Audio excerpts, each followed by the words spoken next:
What's up guys, welcome to another video. So glad to see you guys back again. This morning I was flying my drone at one of my favorite places here in Curacao. That's the fort of Fort Baconburg. If you're ever in Curacao, you should definitely check that out. There's a beautiful view there. Very old fort built in the 18th century, I think. But anyway, I was hanging out there, chilling, flying my drone and getting some great footage to put in a B-roll to start this video with. I was thinking about a lot of things, and one of the things I was thinking about was that a lot of people buy a DSLR camera or any camera with interchangeable lenses. They just shoot in auto mode. I was thinking, why would you buy a very expensive DSLR camera and just shoot in auto mode? Not a great plan.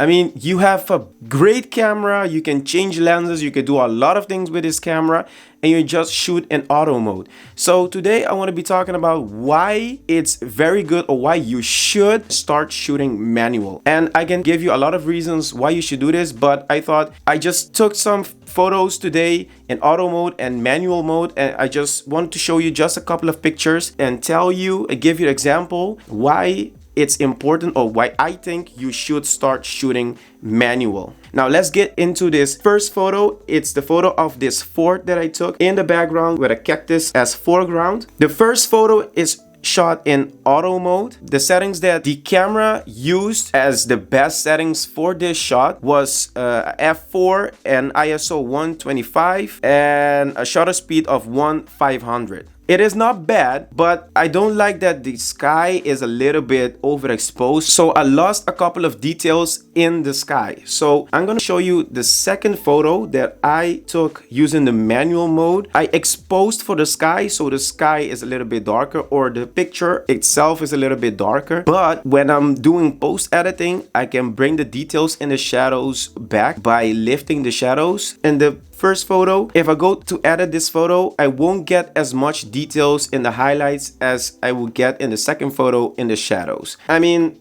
the auto mode picture is not bad, but I would like to keep the details in my highlights, so I would expose for the highlights to get the photo a little bit darker, and then in post editing I would lift the shadows so you can see the details in the shadows. On to the next photo, one more photo of the cactus. The auto mode chose the settings ISO 100, f-stop of 5 and shutter speed 160. And I chose in manual mode an ISO of 100 also, f-stop of 4 and shutter speed of 320. The picture I took in manual mode, you can still see the details in the highlights. And the picture that I took on auto mode, the sky is a little bit overexposed. To try to bring that back will be more difficult than to bring back the details in the shadows. So manual mode still in this case was the best way to go. Also, when shooting with auto mode, it will choose also the white balance for you. In this case, I chose a white balance of 5200K, but on auto mode, it would choose the white balance for you. I mean, if you shoot RAW, it's not going to be a problem because you can edit that in post. If you shoot JPEG, you can also edit it in post, but with RAW, you will have more room to edit your white balance later in post. So keep that also in mind. The next photo is a photo of the ocean or the water splashing against these rocks. Okay, the idea of this photo was to get the water as frozen as possible, as still as possible. No motion blur, less motion blur, so it looks like the water froze in time. Okay, if I shoot this on auto mode, it will shoot this at an ISO of 100, in this case f-stop of 5.6 and a shutter speed of 160. With 160 you will get the motion blur. If I zoom in on this photo, you will see that there is a lot of motion blur in this photo. Not bad depending on the idea that you, or the thing you want to portray in this photo, but with the idea that I have, I want this photo or the water to look like it froze. This is not the ideal shutter speed to use, so auto mode is not the best mode to use in this occasion. If you look at the second photo that I took with manual mode, you can see that I used a shutter speed of 1000 and I had to bump up the ISO to correct for that. Okay, so I had an ISO of 320 because with a shutter speed of 1000, in this case, you get a dark image. So I had to balance that out with ISO of 320 and an f-stop of 4. Now, if I zoom in, you can see there is a little motion blur like the first photo, but significantly less motion blur than the first photo.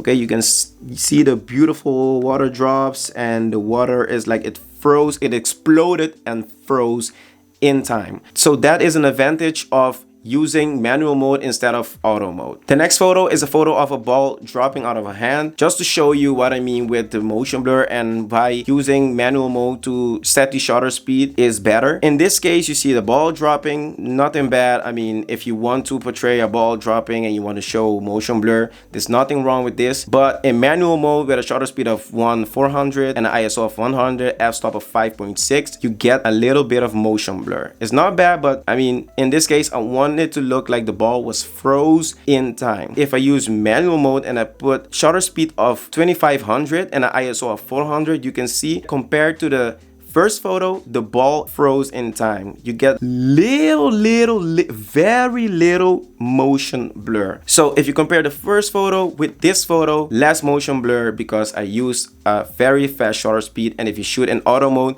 you won't be able to choose your shutter speed. So you will get motion blur if you're trying to capture object that is moving really fast. So that's the benefit of shooting manual mode instead of auto mode in this case. The next example that I want to show you is why it's important to use manual mode when you have less light. Let's say you want to take photos at night. Why it's important to use manual mode instead of auto mode. Now, I shot this photo with minimum light in auto mode. The camera setting that the camera chose was ISO 5000, f-stop of 4.0, and a shutter speed of 125. When you look at the picture overall, looks fine, right? But if I zoom in, you can see there's a lot of grain. Why? Because the ISO is very high. The ISO is at 5000, so it's gonna bring in a lot of grain. I don't want this photo with grain. I want this photo to be as clean as possible. How can you do that? Using a tripod and use a slow shutter speed. To use slow shutter speed, you're gonna have to use a tripod because your hands are gonna be shaking, and if you use a slow shutter speed, you're gonna see blur in your photos. I used a tripod in the first one too, but auto mode, and it shows an ISO of 5000 and a shutter speed of 125. If I use a tripod and manual mode, I will make sure that I set the ISO at 100 so I won't get that much grain at all, and set it to a shutter speed of half a second. So if you do that, you can see the picture is pretty clean, not so much grain. I don't see grain at all actually. There's significantly less grain in this one than the first one shot in auto mode. As you saw from those photos that I show you, shooting manual is better than shooting auto. I know when you're new to photography or a DSLR, it can be scary or difficult to shoot in manual, but practice makes perfect. You have to turn it to manual and start shooting to learn to shoot manual. It's better for you. You will get better pictures. You will be in control of your camera. That's it, guys. I hope you enjoyed this video, and if you did, don't forget to like and comment. That will help my channel a lot. If you're new to the channel, don't forget to subscribe, turn on the notification bell, notification squad. Follow me on Instagram, Facebook, Twitter. Those are in the description, and I'll see you guys in the next video. Bye, guys.